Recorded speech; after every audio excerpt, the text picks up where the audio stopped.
Hi, everyone. Thanks for joining us for our webinar on communicating with customers during the next phase of the pandemic. Today, we'll be discussing communication strategies to help you connect more effectively with your customers, employees, and other stakeholders.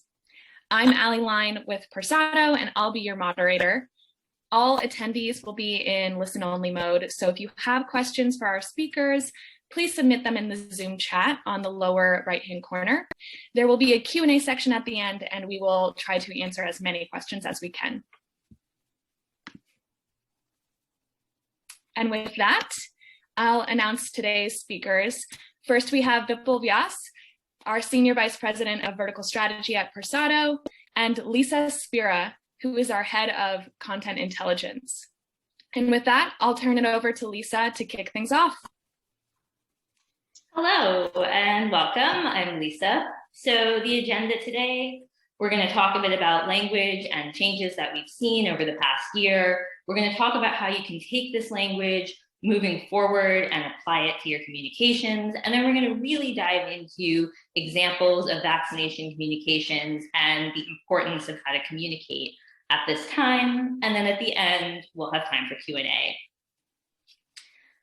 So let's just start off with looking at the language of the past year. And at Persado, we have so much data from our AI on trends in language, and language changes every year. So we're always watching this. But sometimes when there's a major upheaval, a cultural shift, language changes even more dramatically. Trends emerge out of nowhere, but then they level and they're here to stay. So these are the type of trends that I want to speak to today. The first is the trend of language around importance. This is language that's trying to grab attention. And this language was dialed back about a year ago because it came off as alarming at a time when people were fearful and things were shifting. But the language of importance is back, but it's back with more of a mindful twist. It's gentler in tone, things like greetings to grab attention and convey the importance of the message instead of such maybe a shouty tone. And that's something that we've seen persistently throughout the second half of this year. Another trend is the language of safety, and I want to draw your attention to the graph on the screen. Safety language, this has gone up and down throughout the year in its effectiveness, and that's really interesting. The reason we've seen it ebb and flow like this is because there's a lot of different types of safety language. Some of the safety language is the language of like, we're here for you. But this, although many brands have used this, can come off as a bit generic. And brands who are really in touch with the way that our culture is shifting, they can present accountability through their safety language. It can show a consumer what the brand is doing to help you and how they're aware, and this language has been so effective. So the takeaway here is to use it at key moments and use it very particularly. It can really, really drive impact. The last trend to call out here is the language of thank you, language around appreciation. It may seem simple, but we've really seen an uptick in thank you language this year when everybody is socially distant. It provides that one-on-one connection. It makes consumers feel like the brand truly appreciates them. It acknowledges them. It builds a lot of brand loyalty. And so this type of language has been continually really impactful, and we expect to see that stay. We're going to look now at a case study of a national retailer. Another trend this year, of course, was all sorts of new services, such as curbside pickup. And that necessitates new types of messaging. How do we talk about them? Initially, the way this retailer talked about curbside pickup was around what is it? And just getting the message out there that it's new and it exists. But they continued testing effective language with us over the course of the year as this service continued to be an important part of their offering. And they were able to see that at different times of the year, other language, such as safety language, such as how curbside pickup will help you, will be better for your shopping experience, is their response to the pandemic, that proved to be really impactful and resonate with consumers. Now, the major shift, of course, over the course of the last year was digital acceleration. Customers are interacting with brands in a new way, and that is online. And so that means that so many people are using digital platforms to interact with brands for the first time, which is confusing. And that means more people are calling into call centers to get help because they can't go in person and they're trying to do things in a new way. Also, moving on to the next slide, we can see here that e-commerce penetration has more than doubled over 3 months' time. This is just another look at the huge digital acceleration that we're seeing. And so this actually presents a great opportunity for language. And that's what we've seen with our AI at Versado. We'll draw your attention to a case study on the next slide where we worked with a health insurer to work on their IVR, which is interactive voice response. So this is when you call in and you get an automated message back. And we worked with them to change the language in this message, because this is the language, not so much of marketing, but of servicing, of helping someone, of instruction. And this language can be more rewarding and more efficient, can make people feel comfortable, can encourage them, and can really garner response. And this is a huge opportunity for brands to grow into these new digital channels through really effective messaging. And here we were able to help this health insurer save more than $1 million and also continue to build that loyalty with the people who need them.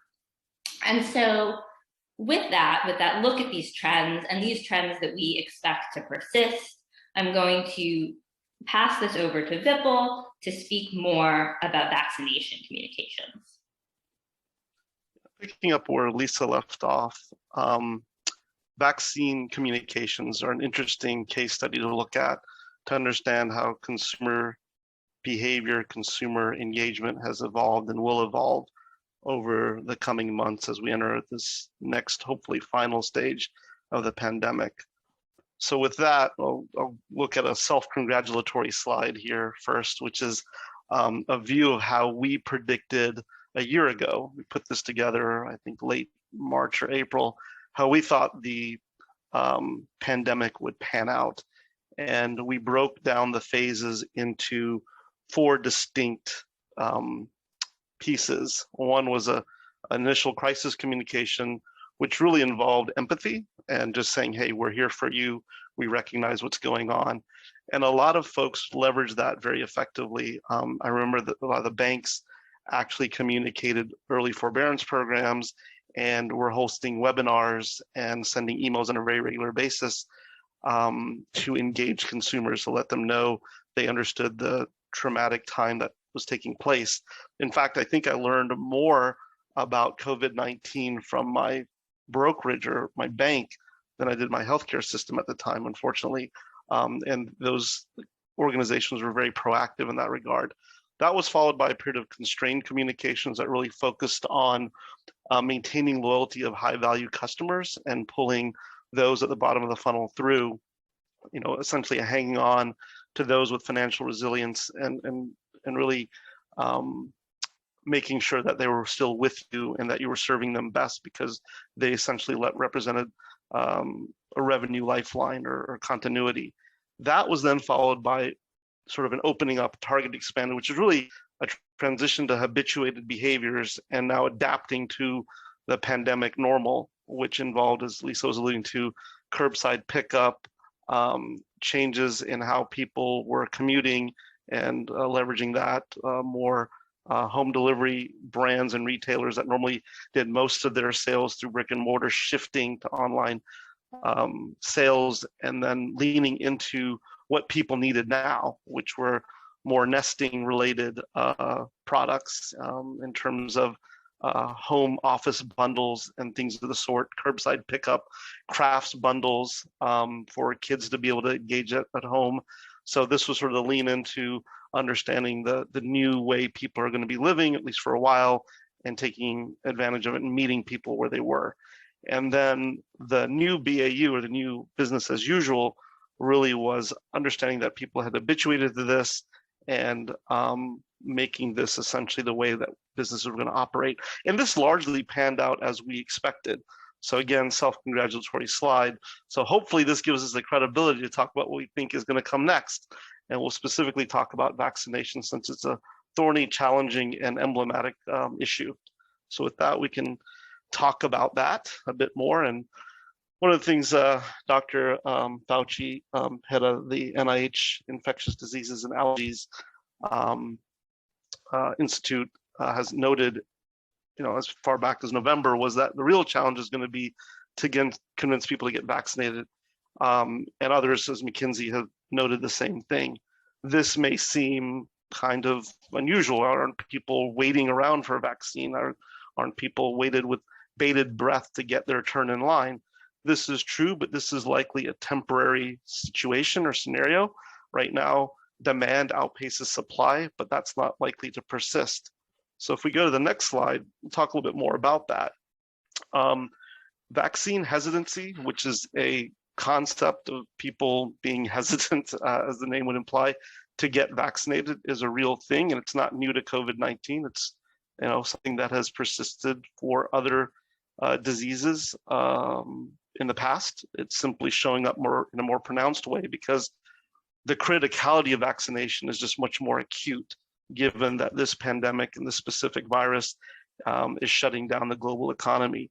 And that vaccine hesitancy shows up in healthcare workers, as indicated here, in terms of many healthcare workers being concerned about getting the vaccine, and folks, as an example, in the military. 30% of military members and family members are not opting for the vaccine. 50% in some counties of sheriff's deputies are not getting vaccinated. This varies by region, but this is a very real thing. Also varies by demographics. And some of the things that we learned through various surveys and polling is that it isn't necessarily the same vaccine hesitancy as we've seen with, say, the flu. As an example, African-American flu hesitancy has largely been similar across age groups with the flu, but with COVID-19, vaccine hesitancy is much greater with younger folks who probably feel less affected by COVID-19 or less at risk than older African-Americans. And we even see this generally in the population right now. It's spring break in Florida. The young feel they're immortal, and you see that even mask wearing and other safety measures are kind of thrown to the wayside because of that sense of immortality, which may also contribute to future vaccine hesitancy. Of course, that's problematic because the more or the greater the percentage of the population that isn't vaccinated, the more variants and mutations can emerge, and those variants and mutations can make vaccines less effective, can obviously take a significant toll on people's lives and potentially lead to death. And so that's a challenge, and that will continue to strain the healthcare system.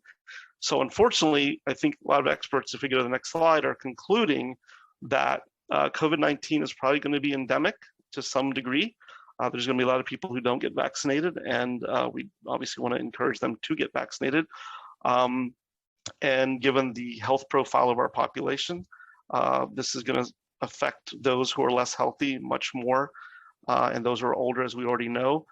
And this endemic nature of COVID-19 probably means that we have to get good at messaging, not only for the short term, but for the long term, like we have had to build that capability and capacity to influence for the flu vaccine. So this is something that's probably here to stay. And that is a consensus that's beginning to form, and it's a function of vaccines don't last forever. This is not a lifelong vaccine like it is likely for the measles. It's more likely closer akin to the flu, given the nature of the virus. And so this is something we're going to have to get good at. And the endemic nature of the virus, just as a challenge that convincing people already vaccine hesitant may be, this is going to be even a further daunting challenge because there are headwinds that facilitate or foster that vaccine hesitancy, whether that's state-sponsored actors doing this for their own reasons or conspiracy theorists finding purchase on the internet. And this is nothing new. The endemic nature, even if the specific virus is transient, if we look at 1918 and the Spanish flu, we can draw a lot of lessons. The Dodge brothers, who founded Dodge Motor Company, both passed away within a few weeks of each other due to the Spanish flu, but they died in 1920, a year or more after the final big surges had already taken place. This was sort of the long tail. And in terms of conspiracy theories, masks were touted to be unhealthy by the Anti-Mask League of San Francisco 100 years ago. So these are all not new challenges. In fact, if you change some of the names, it seems like it's a complete replay of history. But we should be armed with that knowledge and understand this is something we'll have to deal with. So this is just, again, not surprising, but it shouldn't, and as such, it shouldn't catch us by surprise, and we should be proactive in preparation. So with that, moving to the next slide, really the goal is to get to that state of herd immunity, which occurs based on various experts between 70 and 80% in the case of this particular virus. And I think what we'll see is that in the initial phases, there's going to be more supply than demand. So we're going to get a lot of people who are interested in getting vaccinated, rushing and getting that taken care of. Then some of the folks who are maybe interested, but not the greatest planners, they'll start getting vaccinated. And then there's going to be just folks who hold out. And if that percentage of the population is significant enough, which right now looks like it's 30%, that may keep us from getting to where we need to get to. And among that relatively large population, 30% is what we're looking at. That's 100 million people. That's a really large universe in which for that virus to continue to mutate and form variants. So we got to move this up the curve. In the past, it was about flattening the curve. Now it's going to be really about moving up the curve to the point of herd immunity. And why? Because that's the point at which we can get past this return to a degree of normalcy and really open up the economy and get back to being a little bit more like we used to, though there's some things that are permanently changed for sure. So going to the next slide, how do we do this? From a Persado perspective, we really look at not leaving such an important topic to guesswork. And in this case, it's life and death. And we can look at human intuition and basic testing as a way to develop language and messaging to address vaccine hesitancy in this case. But the combination of human and artificial intelligence machine learning provides more certainty and more data-driven guidance as to what message, even if it may not be intuitive, what message actually will drive the highest behavioral change that we're looking for. And you can see on average, it's a 41% better performance. And we break that language down to its constituent components, narrative, emotion, script, and the call to action, formatting, etc.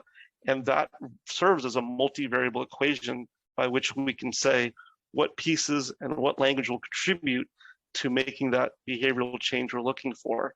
And so in applying that, moving to the next slide, what we can see is that what might be an intuitively great message, you can see the one on the left, the control, be sure to protect yourselves and your loved ones this flu season, seems like a wonderfully appropriate message, but it doesn't perform. In fact, it performs significantly worse than the message on the right, which may not have been obvious to folks as the right way to craft something that resonates, but it is. And again, the big takeaway is that human intuition on its own is not sufficient when it comes to message optimization for vaccines or for many other things. And I think that this is pertinent with regard to vaccination. This example is from the flu vaccine work that we've done in the past, but this is quite appropriate for any preventative intervention for those in the healthcare space, whether they're payers or providers. This is something that can be used for mammograms, annual wellness visits, physicals, diabetic management, end-stage renal disease management, heart disease, early stage heart disease management, etc. It's not easy to convince someone to get a colonoscopy, and so in that particular case, language would certainly matter, and getting it right when it's life and death again is particularly important. So with that, moving to the next slide, how do we do this? Again, in the case of COVID, we're really looking at taking the language and breaking it down into its constituent components, as we mentioned before, that multivariable equation, that when we put it all together, will drive the behavioral response that we're looking for and influence people to do what we would like them to do that's in their interest and obviously ours as well. So this example is for COVID. If we go to the next slide, you can determine that those messages will probably have to be different based on who we're speaking to. And we've identified 5 segments. Concerned planners, which are the folks who want to get there and get the vaccine as soon as they're available to them. Responsible free spirits, which have an intention of getting the vaccine, but just haven't gotten around to it. They're not probably the most conscientious planners, but there's no resistance. They're the distrustful skeptics who just want to see, hey, let me let other folks get it first, and if they don't keel over, maybe I'll be interested, but they're just not sure, at the moment, if this is something they're okay with. They're dismissives who feel like this is not an issue, so the problem itself doesn't exist for them to even seek a solution. They're not really concerned about COVID. And then they're resistors who simply, for a variety of reasons, don't want to get the vaccine because they don't trust the medical system, they don't trust the government, and it varies based on the demographic. Some people have distrust in the medical system for perceived issues in the past, and real issues in the past, and then others may have the same distrust of government. And so there's a lot of different factors that go into vaccine hesitancy and how these different segments respond.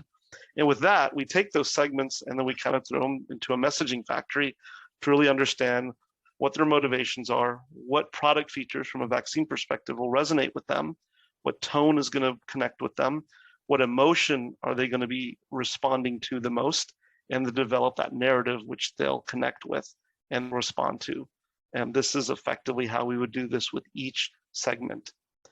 And then having done that, what we can do, going to the next slide, is in the case of healthcare payers and providers, they have a lot of rich data by which to target these segments. You're not going to cleanly be able to do it, but you can to a decent degree. For employers who may be interested in doing this for their employee population, which makes sense from the perspective of you want to have a healthy workforce and you want to have a consumer base that perceives you as being safe to interact with. In that endeavor, you may have to take these segments and match them based on variables you do know, by age, type of work, and then message to those folks, and then carousel through the messaging for the different segments until you see some response in terms of open rates, click rates that say, yes, I've got a message that resonates with that person, and then you kind of let them self-declare their segment and then take it from there.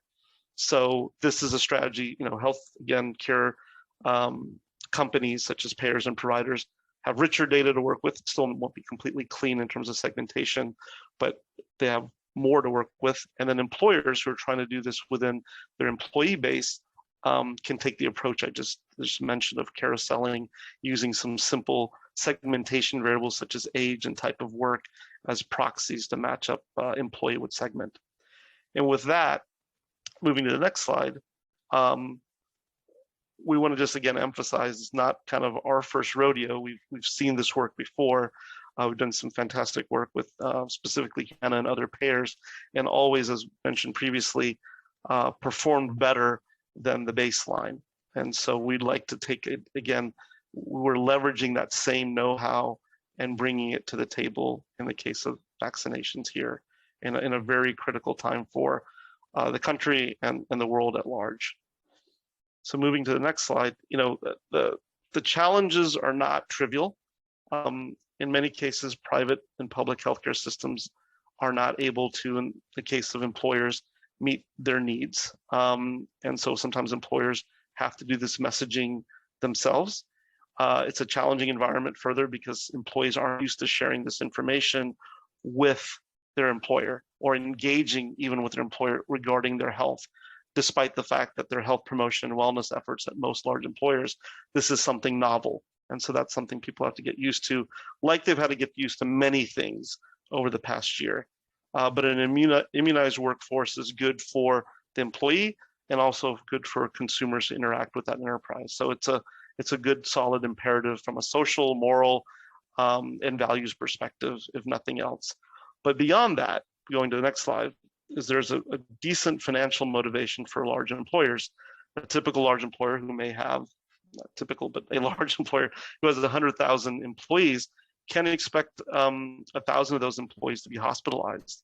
And the cost, because of the average ICU stay for COVID being about 10 days, is non-trivial, and can run into the range of $70 million for that type of employer. And if you're of a different size, 20,000, 200,000, you can kind of do the math adjusting where you are relative to this sort of case study example. But a simple 1% increase in the performance of the messaging for each of those segments we talked about in your workforce can result in a $2.25 million savings. This is especially true given most large employers, 100,000 or more, are self-funded, meaning they're their own insurance company effectively. So this is straight to the bottom line type of impact. So that messaging has a real dollar value to it. And how does this come up today? Again, this is happening both internally in terms of vaccination communications to employees, and then also vaccine communications to consumers. Both are becoming relevant. You're able to tout your safety profile from an operational perspective, and also get there to that safety profile by making sure that your employees understand the benefit to them and to the enterprise. One thing on that front, just to kind of sharpen the lens on messaging, is that making the messaging, especially to employees, proximal or immediate, both in terms of time and relevance, is important. What do I mean by that? It means that talking not abstractly about social good, but more, this will help you, your family, and your coworkers, especially you and your family. And if doing it now, as opposed to some abstract point in the future, means that you get safety now versus being exposed to more infectious, more transmissible, and potentially more virulent strains that are on the horizon, all being true statements. So you want to make that messaging relevant to them in the here and now versus some abstract future. And with that, I'll just close by saying that one thing to give us all kind of something to think about is the last time this happened, and there's so many parallels between the early part of the 1900s and this century, from a 1907 bank crisis based on side bets or derivative trading to pandemics and wars. The Spanish flu pandemic was followed by the Roaring 20s, where you had a lot of pent-up demand and people needing to react to that pent-up demand. And there were many of the same dynamics. Technological disruption, the car was displacing the railroad, making distance less relevant, just as we're seeing today with the internet. Many parallels. If you look back, it's shocking, but this is going to be an age where digitally connected, digitally engaged companies are going to be able to take advantage of this transition. People have become habituated, given they've had a year to do so, to many of these changes. They're more used to, as Lisa was alluding to, engaging digitally. And so those who are poised to take advantage of those now relatively long-standing and durable changes are going to be better positioned than their competitors. So I'll close with that.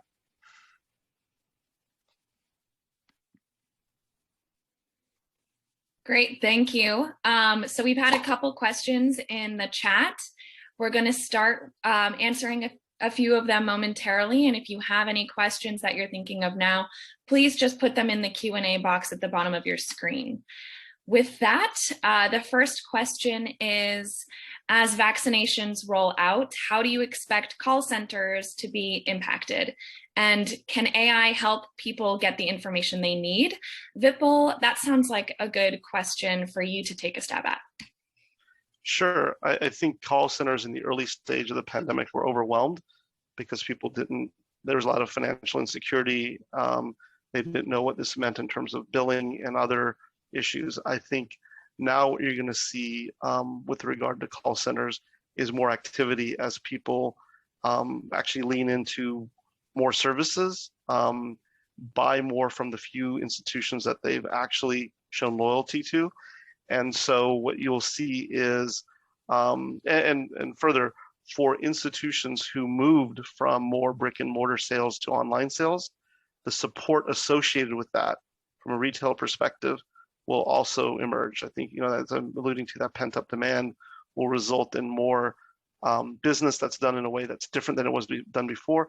And the support for that new business, if they can't get the answers digitally online, which self-service is the ideal mechanism for dealing with those challenges, they're going to go to the call center. And so the call center can expect a new resurgence of volume as some of that pent-up demand gets released. Great, thank you. Next question is for you, Lisa. How do you take a company's brand into account? Brand is really important, and it's an important piece of our language puzzle. When Vipul talked about the different variables that we put into the equation, brand voice is there. We build a custom language model for every brand that we work with, and this is another one of those factors, along with narrative and emotion, positioning, all these different types of variables that makes the equation. And so our AI is able to generate language that's going to work for you, that's going to sound like you, and it's going to sound like you as a human and not a machine.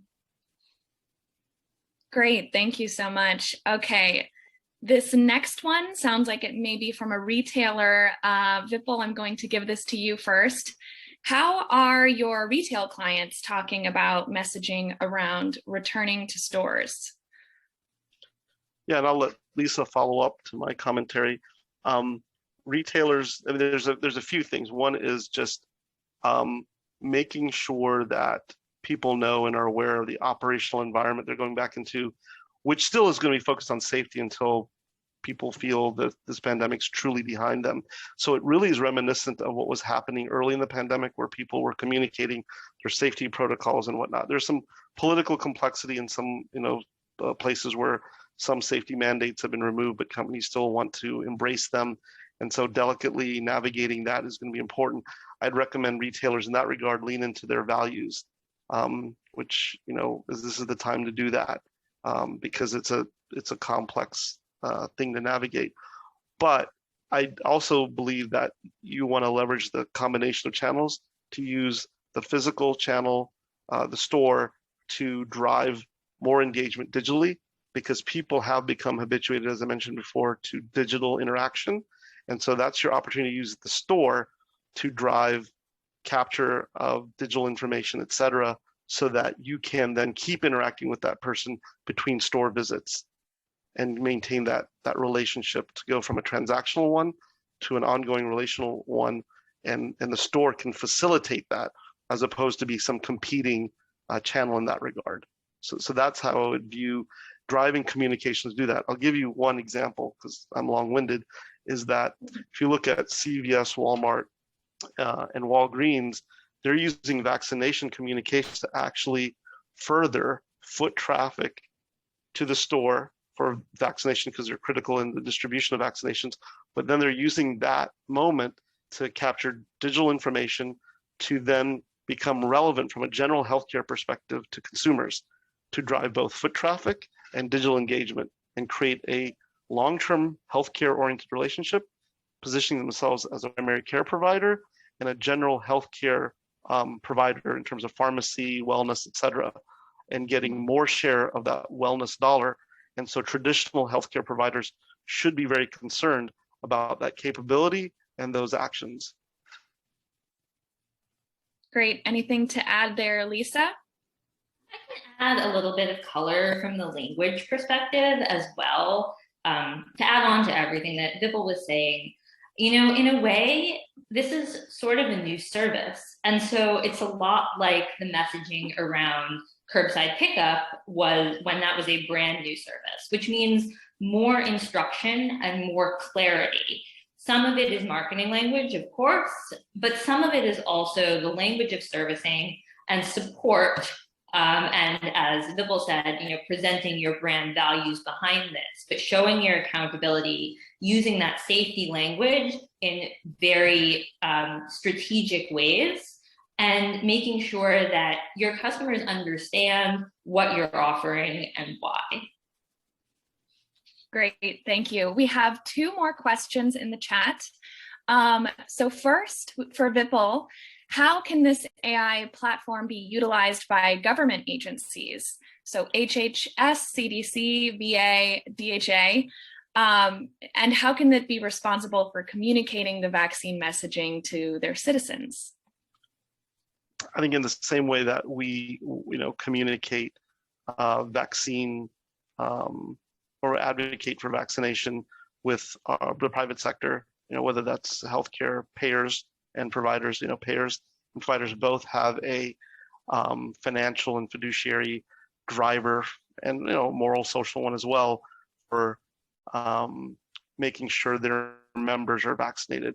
It's quite analogous. If I look at the federal government, if I look at HHS or CDC, there are policy institutions, but within them, you have CMS, which is the Centers for Medicare and Medicaid, as I throw out acronyms, I'm sorry. And you also have, separately the VA system, which is the largest provider in the country, and CMS is the largest payer. And CMS obviously rolls into HHS, the Health and Human Services Department. And so the mandates are similar. These are simply public versions of these private institutions. They have private analogs. But as I said, CMS is a large insurance company and has the similar mandate. And the VA system in a similar tone is a large provider and has a similar mandate, as would a large hospital system such as New York Presbyterian. So I'd say that we would help the federal agencies in the same way, leveraging very similar approaches as we would help, and we have helped these other folks. Great. Lisa, anything to add there?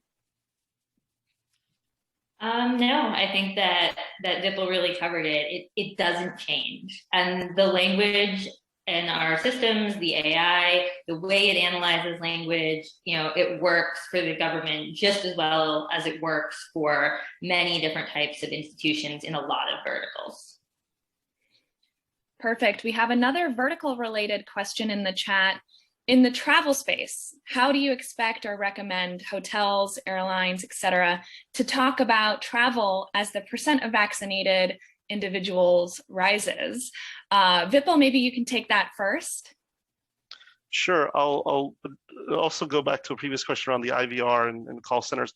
I think AI from a script IVR prompt perspective can be really critical to making sure that people get driven to valuable self-service. So keeping them two things. One is having messaging, as Lisa was alluding to, in terms of that's very instructive to make sure the call never happens because things are clear. If the call does happen, making sure they're reminded of self-service opportunities that are probably faster, better, cheaper for everyone, in terms of time for the consumer, and that you take advantage of them. And then if they do want to get to an agent, that the language in the IVR prompting is clear so that they get to the right agent and there's not a lot of mistransfers and routing. So I wanted to make sure to cover that I didn't do before. In terms of travel and hospitality in general, you can see people like Royal Caribbean touting vaccinated, 100% vaccine related travel activity. I don't know if that will happen ubiquitously. That's an example out in the market. But I do think, as we were alluding to before, a vaccinated workforce, which is who the general public is going to be interacting with, is going to be a differentiator at one level. You can see United Airlines is actually mandating vaccines according to the Labor Department. That is, from a legal perspective, is something you can do, but I think most people won't do that. They'll encourage, but it will be a differentiator to say that we have a vaccinated workforce. That being said, some other bigger trends is that I think what you're seeing is that business travel is probably going to be muted for now and maybe even for the long term, because people find that doing meetings by Zoom is sufficient, at least after some degree of connection is established. And so travel will likely shift to more consumer-oriented travel. So, and I don't mean that just in terms of vacations, but kind of the combination of vacation or work that you're seeing now of, I can actually work from Lake Tahoe and be kind of on vacation and still at work at the same time. That's now possible for many white collar workers. So how can you lean into that and message appropriately, which is a very different message than you had before when you had two clean segments of vacation travel, tourism, and business travel. Now those are kind of munged, and the language that will resonate with that is going to be different than the language we were using before. I'll let Lisa expand on that. Yeah, and I would say because of that, there's a huge opportunity here for testing and for letting a tool like an AI be able to try different types of messaging from all of the data that we have.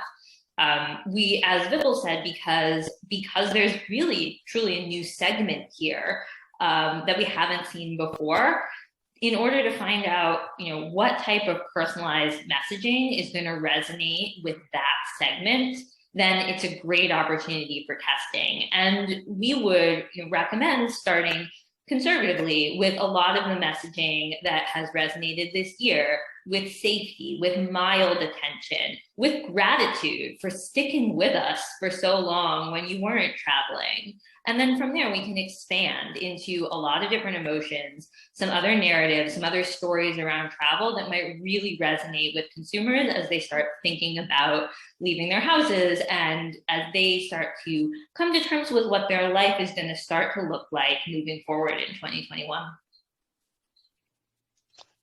And following up, Great, Ali, on the thank you.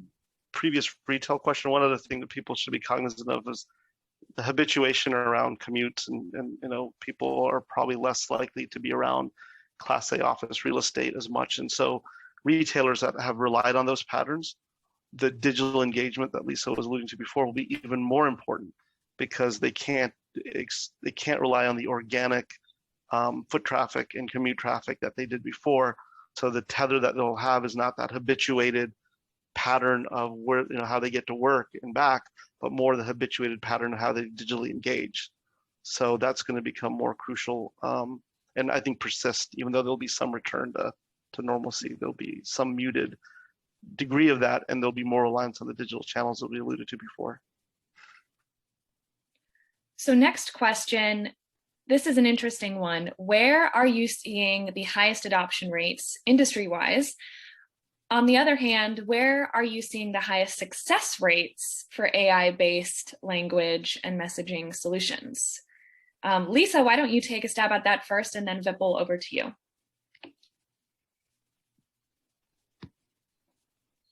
The highest adoption rates of, I'm not sure I fully understand the question. If Vipul does, he can jump in first. I think I may have caught it incorrectly as well, but I think it might be who are recognizing, which industries are recognizing the value of AI. And I think it's across the board, but my just empirical, I don't have statistics, just gut feel observation is that financial services, healthcare are recognizing this is a unique moment, given it's a financial issue, livelihoods, and a health issue, lives. And I don't think it's a coincidence that because of that, those two industries have really leaned in more than they may have historically into AI and language and communication and influencing behavior. Among others. I mean, it's not just those two, but they stand out.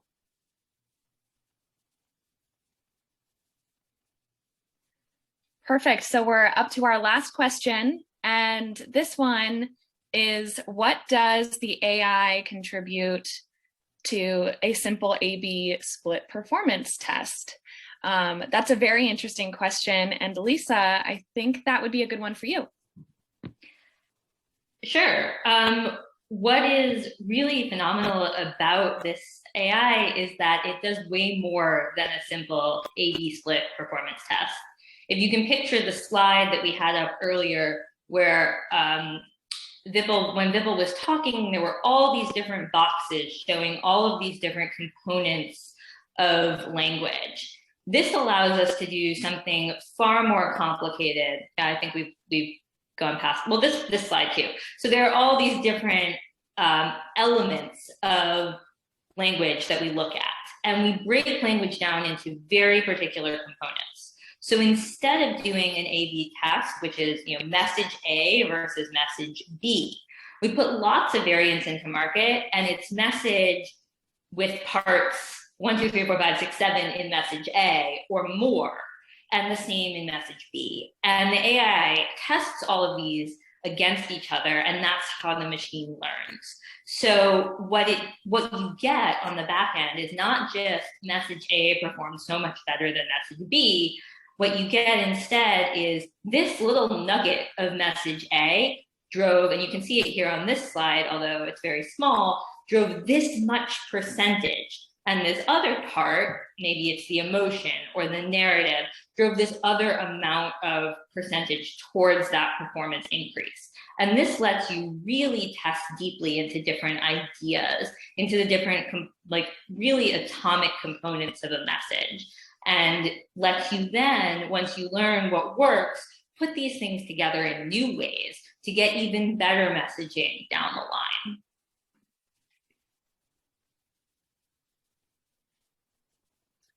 Thank you. So, Vipul, do you have anything to add there? I know we're about at time. No, I think Lisa covered it. Perfect. Thank you, everyone, so much for joining today.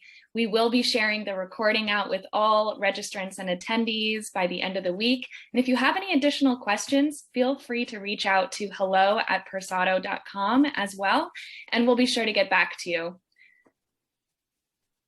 Thanks.